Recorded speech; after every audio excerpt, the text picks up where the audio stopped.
Hello बच्चों, आप सभी का स्वागत है बोर्ड कॉन्सेप्ट के इस ऑनलाइन लर्निंग प्लेटफॉर्म पे। इस वीडियो में हम बात करेंगे कि यूपी बोर्ड का ऑफिशियल सिलेबस क्या है और उस सिलेबस के ऑफिशियल सिलेबस केमिस्ट्री का क्या है और उस सिलेबस में क्या क्या आपको पढ़ना है, कितना चैप्टर या कितना हमारे पास सिलेबस का भाग रिड्यूस हुआ है और उसके साथ साथ किस चैप्टर में कौन कौन से पॉइंट पढ़ना है। साथ ही साथ ये भी हम बात करेंगे कि इस सब्जेक्ट में आप कैसे अधिक से अधिक मार्क्स ला सकते हैं और आपका एग्ज़ाम का पैटर्न क्या होता है। आपके एग्ज़ाम में कितने मल्टीपल चॉइस क्वेश्चन आते हैं, एमसीक्यू जिसे आपको आते हैं, आपके पास कितने अति लघु उत्तरीय प्रश्न आते हैं, कितने लघु उत्तरीय आते हैं, कितने लॉन्ग टाइप के आते हैं, कितने न्यूमेरिकल आते हैं, किन किन टॉपिक से न्यूमेरिकल आते हैं। इन सभी चीज़ों के बारे में इस वीडियो में हम बात करेंगे क्लास 12th केमिस्ट्री के सिलेबस में। तो आपको पता है कि क्लास 12th के केमिस्ट्री में हमारे पास 2 पार्ट हैं। क्लास 12th की केमिस्ट्री में हमारे पास 2 पार्ट हैं, एक पार्ट फर्स्ट है और एक पार्ट सेकेंड है। पार्ट फर्स्ट में हमारे पास फिजिकल केमिस्ट्री और इनऑर्गेनिक केमिस्ट्री है और पार्ट सेकेंड में केवल ऑर्गेनिक केमिस्ट्री है। पार्ट फर्स्ट में हमारे पास यूपी बोर्ड के अकॉर्डिंग 5 चैप्टर है और सेकेंड में भी 5 चैप्टर है। ऐसा देखेंगे तो पहले हम लोग को पढ़ना था एनसीईआरटी, तो टोटल हमको पढ़ना था 16 चैप्टर, लेकिन यूपी बोर्ड में 6 चैप्टर को रिड्यूस कर दिया गया है और 6 चैप्टर को रिड्यूस करके आपको बस पढ़ना है कितना, अब आपको बस आपको पढ़ना है 10 चैप्टर। मतलब 6 चैप्टर को रिड्यूस कर दिया गया और भी आपको बस 10 चैप्टर ओनली पढ़ना है। 10 चैप्टर में कौन कौन से चैप्टर पढ़ने हैं, तो इनमें 5 चैप्टर आपके पास है। एक है आपके पास विलयन का, ठीक, दूसरा चैप्टर आपका वैद्युत रसायन का, तीसरा चैप्टर रासायनिक बलगतिकी का, फिर डी और एफ ब्लॉक के तत्वों का, फिर हमारे पास उप सहसंयोजक यौगिक का। फिर नीचे वाला देखेंगे तो 5 चैप्टर आपको पढ़ना है, हेलो एल्केन, हेलो एरीन, फिर एल्कोहल, फिनॉल, ईथर, एल्डिहाइड के बाद कीटोन के बाद हमको कार्बोक्सिलिक यौगिक या कार्बोक्सिलिक अम्ल, फिर आगे हमको पढ़ना है एमीन या उसी को हम बोलते हैं नाइट्रोजन युक्त यौगिक और जैव अणु। तो आप देखे होंगे कि यूपी बोर्ड के ऑफिशियल वेबसाइट पे आपको सिलेबस का पीडीएफ मिला होगा या आप सिलेबस का पीडीएफ भी देखे होंगे जिसमें आपको सब कुछ बताया गया। तो सबसे पहले हम बात करते हैं कि यूपी बोर्ड का एग्जाम का पैटर्न क्या होता है, किस टाइप के क्वेश्चन पूछे जाते हैं उसमें और कितने। तो देखिए, यूपी बोर्ड का आपके पास विषय रसायन विज्ञान प्रश्न पत्र बनाने की योजना है, किस तरह एग्जाम में प्रश्न पत्र बनेगा। तो सबसे पहले बहुविकल्पी प्रश्न आपके पास आएंगे कितने, 6 क्वेश्चन। बहुविकल्पी के कितने क्वेश्चन आने वाले हैं आपके पास, बहुविकल्पी के आने वाले हैं आपके पास 6 क्वेश्चन, ठीक। बहुविकल्पी प्रश्न आएंगे आपके पास 6 क्वेश्चन, एक क्वेश्चन 1 नंबर का होगा, 6 क्वेश्चन आएगा 6 नंबर का, ठीक। आगे आपके पास आएंगे आपके पास 4 क्वेश्चन किसके, 4 क्वेश्चन आएंगे अति लघु उत्तरीय के और ये कितने मार्क्स के होंगे, टोटल 8 मार्क्स के, ठीक। इसके साथ साथ आप देखेंगे तो फिर 4 क्वेश्चन और पूछे जाएंगे आपसे, किस टाइप के, तो वो भी अति लघु उत्तरीय होंगे। तो इसमें आपके कुछ क्वेश्चन होते हैं थ्योरी बेस और कुछ क्वेश्चन आपके होते हैं न्यूमेरिकल बेस, ठीक। तो दोनों पूछे जाते हैं आपसे, तो ये भी आपसे 8 मार्क्स का। फिर 4 क्वेश्चन आपसे फिर पूछे जाएंगे, कितने मार्क्स के, 3 मार्क्स के। 3 मार्क्स के कितने क्वेश्चन, 4 मार्क्स, तो ये हो जाएगा 12 नंबर, ठीक। इसके साथ साथ आप देखेंगे, इसके साथ साथ आपके पास फिर 4 क्वेश्चन पूछे जाएंगे 4-4 मार्क्स के, तो ये हो जाएगा टोटल हमारे पास कितना, टोटल आ जाएगा हमारा 16 मार्क्स का। फिर हमारे पास 2 क्वेश्चन पूछेंगे 5-5 नंबर के, जो हो जाएंगे 10 मार्क्स के, और 2 क्वेश्चन फिर पूछेगा हमसे 2-2 मार्क्स, 2 क्वेश्चन फिर हमसे पूछेगा 5-5 मार्क्स के, जो टोटल आएगा 10 नंबर का। तो ऐसे टोटल आप जब ऐड करेंगे तो ये हो जाएगा आपका टोटल 70 मार्क्स का। आप सभी को पता है कि आपका जो टोटल एग्जाम होता है वो 100 मार्क्स का होता है, लेकिन इसमें जो रिटन एग्जाम होता है आपका 70 मार्क्स का होता है और जो प्रैक्टिकल का एग्जाम होता है वो 30 मार्क्स का होता है। ये 30 मार्क्स में ही बटा होता है, 15 नंबर रिटन प्रैक्टिकल का होता है और 15 नंबर वाइवा का होता है, और ये 70 नंबर का आपका एग्जाम होता है केमिस्ट्री का। और साथ ही साथ फिजिक्स का भी कितने का होता है, 70 का। आपका बायोलॉजी होगा तो बायोलॉजी का भी कितने का होगा, 70 का, ठीक। अब बात करते हैं हमको कौन कौन सा चैप्टर पढ़ना है। तो अभी हम आपको बता भी रहे थे ऊपर इसके पहले कि आपको कौन कौन से चैप्टर पढ़ने हैं। तो आपको इसमें कौन कौन से चैप्टर पढ़ने हैं, तो आपको इसमें पढ़ने हैं 10 चैप्टर। वो 10 चैप्टर के नाम कौन कौन से हैं, तो एक होगा आपके पास विलयन, ठीक, एक आपके पास है विलयन, ठीक। विलयन के साथ साथ अगर आप देखेंगे एक चैप्टर आपके पास है विलयन, जिसे हम लोग सॉल्यूशन बोलते हैं, विलयन है। इसके साथ हमारे पास वैद्युत रसायन है। अच्छा, इसके साथ हमको साइड में इसका मार्क्स भी दिया है कि कितने मार्क्स का हमसे ये चैप्टर पूछेगा, इस पर ध्यान दीजिएगा। सर अगर ये देखेंगे तो ये कितने मार्क्स का आपसे चैप्टर पूछेगा, विलयन वाला चैप्टर आपसे पूछेगा 8 मार्क्स का। कितने का पूछेगा, 8 मार्क्स का, यहाँ ध्यान दीजिएगा, ये कितने मार्क्स का पूछने वाला आपसे, 8 मार्क्स का। बहुत आसान आपसे पूछेगा 7 मार्क्स का। फिर रासायनिक बल गति कितने का पूछेगा, 7 का। फिर आपके पास डी और एफ ब्लॉक का था तो कितने का, 7 का। फिर उप सहसंयोगी कितने का पूछेगा आपसे। ऐसे करके आपके पास सब कुछ सब चैप्टर का वो दिया अलग अलग से कि इस चैप्टर से हम इतने नंबर का ये क्वेश्चन पूछेंगे आपसे। ठीक, सबसे अधिक किससे पूछेगा, बिलियन वाले चैप्टर से। तो बिलियन वाले चैप्टर में कौन कौन सी चीज़ें इंपॉर्टेंट है, हम एक वीडियो बनाएंगे जिसमें आपको बताएंगे कि पूरी केमिस्ट्री में, ओवरऑल केमिस्ट्री में इन 10 चैप्टर से सबसे अधिक क्वेश्चन किस से पूछे जाते हैं। मैं पिछले 4 वर्षों से लगातार पढ़ा रहा हूँ यूपी बोर्ड वाले को, बिहार बोर्ड वाले को और बोर्ड एग्जाम के बच्चों को। तो मैं बहुत बढ़िया से ये प्रेडिक्ट कर पाऊंगा कि कौन से क्वेश्चन आपके एग्जाम में ज़्यादातर आते हैं, और मैं लगभग बोलूँगा कि जो क्वेश्चन आपको बताए जाएंगे वो हो सके तो आपके पास आएगा, हो सके तो आपके एग्जाम में आएगा। ऐसा क्यों, क्योंकि आपका जो एग्ज़ाम होता है वो 7 कोड का होता है, मतलब एक साल में 7 कोड का पेपर आता है। और आप आंसर खोल के देख लीजिए या आप प्रीवियस ईयर क्वेश्चन पेपर देखेंगे तो आपको दिख जाएंगे क्वेश्चन जो आपको बताए जाएंगे। उसी के बेस पे हम लोग पूरा मेहनत करके आपको बताएंगे कौन से क्वेश्चन आपके एग्जाम में आने लायक हैं या कौन से क्वेश्चन आ सकते हैं। ठीक, इसके साथ साथ देखेंगे तो ये आपके पास टोटल चैप्टर 10 हैं। कौन कौन से चैप्टर, बिलियन का है, बहुत रसायन का, रासायनिक बल गतिकी, डी और एफ ब्लॉक के तत्व, उप सहसंयोगी यौगिक, halo alkane hello arene. Halo alkane आप लोग पढ़े होंगे कि R सिंगल बॉन्ड X होता है उसे हेलो एल्केन बोलते हैं, जहाँ X हैलोजन तत्व है, इसको आप याद किए होंगे। फिर कल बाहर आई अंटी, फिर कल बाहर आई, यहाँ आप जानते हैं ये फ्लोरीन, ये क्लोरीन, ये ब्रोमीन, ये आयोडीन। तो इन सभी चीज़ों के बारे में हम डिस्कस करेंगे बढ़िया से। ये इरेजर कहाँ गया, तो इन सभी चीज़ों के बारे में हम बढ़िया से डिस्कस करेंगे। ठीक, कि कैसे क्या है। फिर आगे हमारे पास एल्कोहल है। एल्कोहल का मतलब आप जानते होंगे कि R सिंगल बॉन्ड OH होता है। फिनॉल है, फिनॉल का मतलब AR सिंगल बॉन्ड OH होता है। इन सभी बारे में आप डिटेल से क्लास 11 में पढ़े होंगे, नहीं पढ़े होंगे तो हम आपको पूरी तरह से बढ़िया से एक एक चीज़ पढ़ाएंगे कि इन सब में क्या क्या होता है, किस तरह बना होता है। ठीक, प्रॉपर स्टडी के साथ। अभी हम बात कर रहे थे न्यूमेरिकल के लिए, तो न्यूमेरिकल आपसे 3 चैप्टर से पूछेगा और आपके एग्जाम में न्यूमेरिकल मिनिमम 6 मार्क्स का और मैक्सिमम 8 से 9 मार्क्स का आपसे पूछा जाएगा। ठीक, अगर 70 मार्क्स का आपका एग्ज़ाम होगा तो 70 में से मान के चलिएगा कि 62 या 63 नंबर के केवल थ्योरी पूछे जाएंगे। और थ्योरी में पार्ट इधर से आपका जो दिख रहा है, ये चैप्टर हो गया, ये चैप्टर हो गया, ये वाला और ये वाला, इन 4 चैप्टर से आपसे पूछेगा अभिक्रिया। और अभिक्रिया में किस टाइप का अभिक्रिया पूछेगा, तो नेम वाली रिएक्शन, जैसे बुटज फिटिंग अभिक्रिया क्या होता है, ठीक, फिंडल क्राफ्ट अभिक्रिया क्या होता है, रोजेमुंड अभिक्रिया क्या होता है, कार्बिल एमीन अभिक्रिया क्या होती है, ठीक, बुटज वनली अभिक्रिया क्या होता है, फिटिंग अभिक्रिया वनली क्या होता है, हाफमैन अभिक्रिया क्या होता है। इन सभी अभिक्रियाओं के बारे में आपसे बार बार एग्जाम में पूछा जाता है और पूछा ही जाएगा।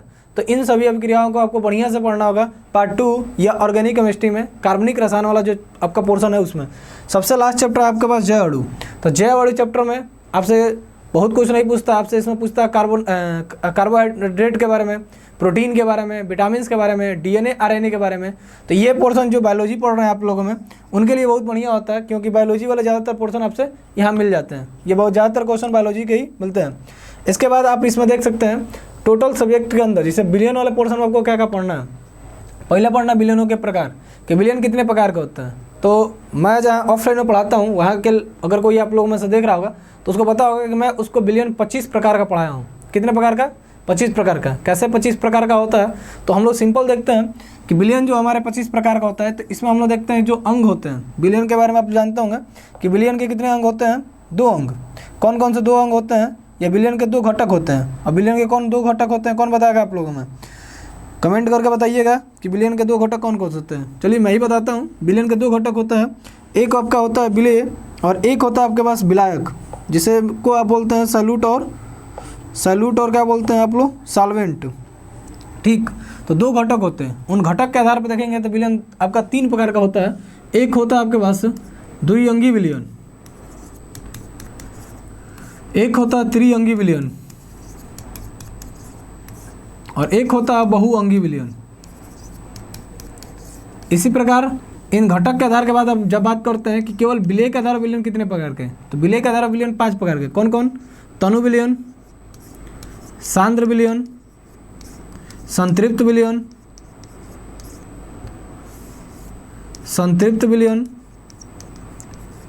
असंतृप्त विलयन और अति संतृप्त विलयन। जब हम चैप्टर पढ़ेंगे तो पूरा डिटेल से पढ़ेंगे। उसके अलावा भी आपके पास विलायक का आधार विलयन आपके पास कितने प्रकार के होते हैं, 3 प्रकार के। कौन कौन से? ब्लैक के आधार विलयन 3 प्रकार के, ठोसीय विलयन, द्रव्य विलयन, गैसीय विलयन, ठीक। फिर हमारे पास भौतिक प्रवस्था का आधार विलयन भी बहुत प्रकार के होते हैं। तो ये बहुत सारी चीज़ें हैं जो आपको पढ़ाया जाएगा पूरा डिटेल से। उसके अलावा हमको इस चैप्टर में इंपॉर्टेंट क्या पढ़ना होता है, इंपॉर्टेंट की हम बात कर लेते हैं। तो यहाँ आपसे पूछता है खासकर विलयन की सांद्रता के बारे में, ठीक। विलयन की सांद्रता में ऐसे विलयन की सांद्रता भी 10 प्रकार का होता है, लेकिन आपको मेनली एग्जाम के दृष्टि से लेके चलेंगे तो 3 टॉपिक बढ़िया से आपको पढ़ना चाहिए। एक आपका मोलरता है, एक मोललता है और एक मोल प्रभाज है, ठीक। इन 3 टॉपिक को आप बढ़िया से पढ़ लीजिए। अगर सेकेंड चैप्टर में इंपॉर्टेंट क्वेश्चन की बात करेंगे जिससे आपका ज़्यादातर क्वेश्चन पूछा जाए तो आपके कौन कौन से पोर्शन हो सकते हैं? तो विलयन की सांद्रता हो सकता है, राउट का नियम हो सकता है। इसके अलावा 2 चीज़ और पढ़ते हैं, जैसे क्वथनांक उन्नयन पढ़ते हैं, हिमांक अवनयन पढ़ते हैं, वन ठाप गुणांक पढ़ते हैं। तो इन सारी चीज़ों के बारे में आप डिस्कस कर सकते हैं। मुख्य प्रासरण दाब क्या होता है, इस प्रासरण दाब का सूत्र क्या होता है, इसे किस चीज़ से डिनोट किया जाता है, इन सभी चीज़ों के बारे में आपको डिटेल से पढ़ना चाहिए। जैसे आगे चैप्टर में आएंगे तो वायु दर्शन में आपको क्या क्या पढ़ना है। तो वायु दर्शन में आपको मुख्य रूप से जो चीज़ें पढ़ने लायक होती है वो पढ़ना होता है आपको कि आपके पास नष्ट समीकरण क्या होता है, इससे क्वेश्चन आपसे पूछेगा। फैराडे का नियम क्या होता है, कोलराउस का नियम क्या होता है, ये सब इंपॉर्टेंट क्वेश्चन है जो आपको एग्जाम में बार बार पूछे जाते हैं, ठीक। आगे जब जाएंगे आप तो आगे आपका चैप्टर है रासायनिक बलगतिकी। रासायनिक बलगतिकी में जब आप जाते हैं तो रासायनिक बलगतिकी में आपसे क्या पूछेगा, इसमें इंपॉर्टेंट आप देखेंगे तो पूरा सिलेबस आपका दिख रहा है। कॉपी में पूरा सिलेबस आप नोट कर लीजिए या इस पीडीएफ को आप डाउनलोड कर सकते हैं यूपीएमएसपी के वेबसाइट पे जाके। वहाँ यूपीएमएसपी की वेबसाइट पे जाएंगे तो आपको साइड में दिख जाएगा यूपी बोर्ड 2024-25 का पाठ्यक्रम। वहाँ जाएंगे क्लास 12th की केमिस्ट्री से आप सिलेबस इस पीडीएफ को डाउनलोड कर सकते हैं या वीडियो के साथ साथ इसका स्क्रीनशॉट ले लीजिए और बैठ के कॉपी पे लिख लीजिएगा। इस चैप्टर में इंपॉर्टेंट क्वेश्चन की अगर आप बात करेंगे तो यहाँ सब शून्य कोटि, प्रथम कोटि, अभिक्रिया का जो समाकलित वेग समीकरण होता है उसको तैयार कर लीजिए। उसके साथ साथ अभिक्रिया का जो दर होता है जिसे रेट ऑफ रिएक्शन बोला जाता है उसको तैयार कर लीजिए। उसके साथ अभिक्रिया के प्रभावित करने वाले कारक देख लीजिए, अभिक्रिया कोटि और आणविकता में अंतर देख लीजिए। इसके अलावा इस चैप्टर में जाएंगे तो इसमें आपसे बहुत सारी चीज़ें नहीं पूछी जाती है। मुख्य रूप से 4 क्वेश्चन तैयार कीजिए, पूरा चैप्टर आपका एग्जाम के दृष्टि से कंप्लीट हो जाएगा। क्वेश्चन 4 कौन कौन से हो सकते हैं तो इसमें आप देखेंगे तो इसमें क्वेश्चन सबसे पहले तैयार करना चाहिए आपको कि संक्रमण तत्व क्या होते हैं और इनके गुण या विलक्षण क्या होता है। फिर इसके साथ साथ इसमें बहुत सारी चीज़ें आती हैं, गुण में आयनन एंथैल्पी है, बहुत सारी चीज़ें हैं, इलेक्ट्रॉनिक विन्यास, बहुत सारी चीज़ें हैं। तो इन सारी चीज़ों के बारे में आपको तैयार करना चाहिए। डिस्कस करेंगे हम पूरी कंप्लीट एक एक चैप्टर के बारे में और एक एक चीज़ को आपको पढ़ाएंगे भी, ठीक। आगे अगर देखेंगे इसमें आपको पढ़ने के लिए इंपॉर्टेंट के नाम पे तो इसमें संकुचन दिया होगा, ठीक। संकुचन के बारे में आपसे मिलेगा या यहाँ देख लीजिए 2 चीज़ होगा आपके पास, एक KMnO4 और एक K2Cr2O7, ठीक। तो इन दोनों के गुण, इन दोनों की अभिक्रियाएं, इन सभी चीज़ों के बारे में आपको बढ़िया से पढ़ना चाहिए। इसके साथ आगे जाएंगे तो यहाँ लेथनाइट संकुचन क्या होता है या अकुंचन क्या होता है, इस चीज़ के बारे में आप पढ़िए, एग्जाम में आपसे पूछेगा। सबसे इंपॉर्टेंट चैप्टर जो होता है उपसंयोजक यौगिक, इससे बहुत सारे क्वेश्चन पूछते हैं थ्योरी बेस पे ही, और थ्योरी के साथ साथ यहाँ से आपसे पूछा जाता है IUPAC नाम, कोई उपसंयोजक यौगिक दे देगा और उस उपसंयोजक यौगिक का आपसे पूछता आपसे एग्जाम में 2 मार्क्स का या 3 मार्क्स का या 4 मार्क्स का कि इसका IUPAC नाम क्या होगा। यहीं से आपसे लिगेंड के बारे में पूछता है कि लिगेंड क्या होते हैं, लिगेंड के प्रकार क्या होते हैं, एक दंती लिगेंड क्या होता है, द्विदंती लिगेंड क्या होता है। इन सभी चीज़ों के बारे में आपसे बार बार एग्जाम पूछा जाता है। इसके साथ साथ आपसे VBT के बारे में पूछता है, वैलेंसी बॉन्ड थ्योरी जो होती है VBT। फिर आपसे CFT के बारे में पूछता है, क्रिस्टल फील्ड थ्योरी, वो क्या होता है। उसके अलावा समयावता पूछता है। तो इन सभी क्वेश्चनों के बारे में पूछता है। तो ये आपका ओवरऑल सिलेबस है। इस सिलेबस का आप चाहें तो स्क्रीनशॉट ले लीजिए या इसको अपने कॉपी पे नोट कर लीजिए।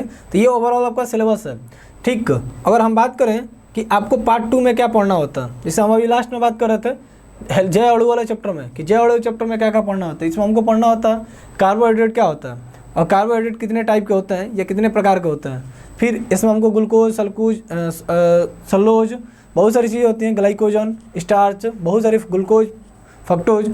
फिर हमारे पास डीएल संरचना क्या होता है, ठीक।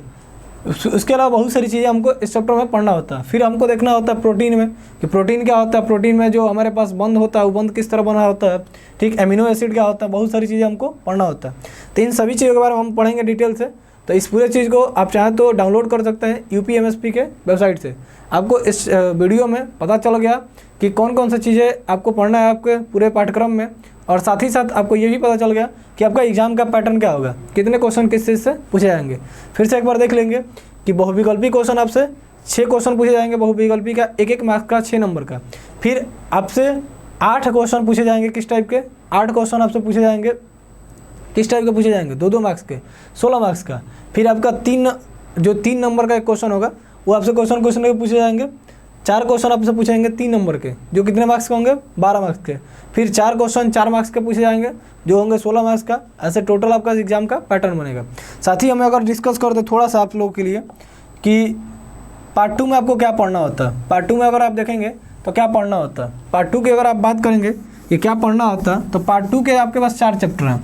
एक हेलो एल्केन है, एक हेलो एरीन है, और फिर हमारे पास एल्कोहल फिनोल ईथर है, फिर हमारे पास कीटोन कार्बोक्सिलिक, और कार्बोक्सिलिक के बाद एल्डिहाइड और एमीन चैप्टर है। तो इन चारों चैप्टर में आपको मुख्य रूप से क्या पढ़ना होता है, मुख्य रूप से आपको पढ़ने वाली चीज़ें जो होती हैं, सबसे पहले पढ़ना होता है, मान लीजिए कोई भी पढ़ रहे हैं, जैसे हेलो एल्केन के बारे में हम पढ़ रहे हैं कि हेलो एल्केन क्या होता है, जैसे हम एल्कोहल के बारे में पढ़ रहे हैं कि हेलो एल्केन क्या होता, एल्कोहल क्या होता है, हेलो एरीन के बारे में पढ़ रहे हैं कि हेलो एरीन क्या होता है। ठीक, तो जब हम इन चैप्टरों के बारे में पढ़ेंगे, ये ओवरऑल जो 4 चैप्टर हैं, ठीक, 6 से लेके 9 तक का जो चैप्टर है, इन चैप्टरों में हम लोग क्या पढ़ना होता है, तो इस चीज़ को नोट कर लीजिएगा।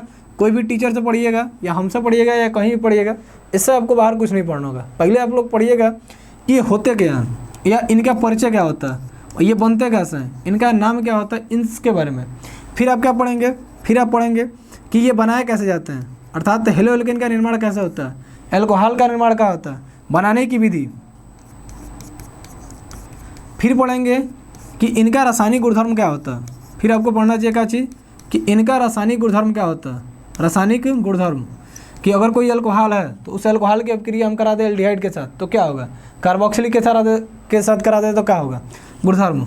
और इन्हीं में आपको मिलेगा सब नाम वाली रिएक्शन, कि फलना रिएक्शन में फलना चीज़ होता है तो उसका एक पार्टिकुलर नाम होता है, जैसे बुटज अपक्रिया, फिटिंग अपक्रिया, बुटज फिटिंग अपक्रिया, हेलोफॉर्म अपक्रिया, कार्बिल एमीन अपक्रिया, रोजरमुंड अपक्रिया, स्टार्ड अपक्रिया। बहुत सारी अपक्रिया हैं जो आपसे एग्जाम में पूछी जाएंगी और बार बार एग्जाम में पूछी जाती हैं। ठीक, इसके बाद आपको लास्ट में पढ़ना है भौतिक गुणधर्म के बारे में। तो इन 4 चीज़ के बारे में आपको पढ़ना है 4 चैप्टर में, एक 6 नंबर वाला चैप्टर में, फिर 7, फिर 8, फिर 9, halo alkane, hello arene, alcohol phenol ether, aldehyde, ketone carboxylic, और फिर आपको कौन सा चैप्टर, अगला चैप्टर लास्ट वाला एमीन या नाइट्रोजन युक्त यौगिक। तो इन सभी चीज़ों के बारे में आपको कहाँ पढ़ना है, पार्ट 2 के जो 4 चैप्टर हैं उसमें। ठीक, तो आशा है कि आपको बहुत सारी चीज़ें बहुत बढ़िया से सारी चीज़ें समझ में आई होंगी। अगर किसी प्रकार का आपको दिक्कत परेशानी हो तो आप कमेंट में बता सकते हैं, और ये भी बताइए कि आप किस टॉपिक पर चाह रहे हैं कि आप आगे की वीडियो है। अगले हम बात करेंगे फिजिक्स के बारे में, कि फिजिक्स में हम कैसे पढ़ सकते हैं बढ़िया से, उसका सिलेबस क्या है, किस तरह हम उसमें उसका एग्जाम पैटर्न क्या होता है, सारी चीज़ों के बारे में बात करेंगे अगले वीडियो में फिजिक्स में। तो मन लगा कर पढ़ते रहिए और अपना सेहत पर ध्यान दीजिए और आगे ऐसे ही तैयारी करते रहिए। आपका बहुत बहुत धन्यवाद।